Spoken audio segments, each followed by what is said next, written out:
بسم اللہ الرحمن الرحیم۔ جمعے کے دن کا خصوصی وظیفہ۔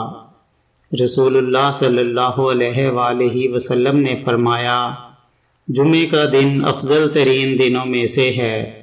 اسی میں حضرت آدم علیہ السلام کی تخلیق ہوئی، اسی میں ان کی وفات ہوئی، اسی میں قیامت کا سور پھونکا جائے گا، اور اسی میں موت اور فنا کی بے ہوشی اور بے حسی ساری مخلوقات پر طاری ہوگی۔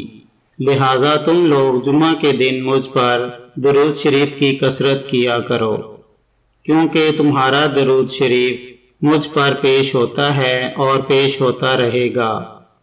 صحابہ نے عرض کیا، یا رسول اللہ صلی اللہ علیہ وآلہ وسلم، آپ کے وفات فرما جانے کے بعد ہمارا درود شریف آپ پر کیسے پیش ہوگا؟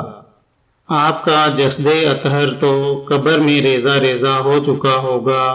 آپ صلی اللہ علیہ وآلہ وسلم نے فرمایا، اللہ تعالیٰ نے پیغمبروں کے جسموں کو زمین پر حرام کر دیا ہے، یعنی موت کے بعد بھی ان کے اجسام قبروں میں بالکل صحیح سالم رہتے ہیں، زمین ان میں کوئی تغیر پیدا نہیں کر سکتی۔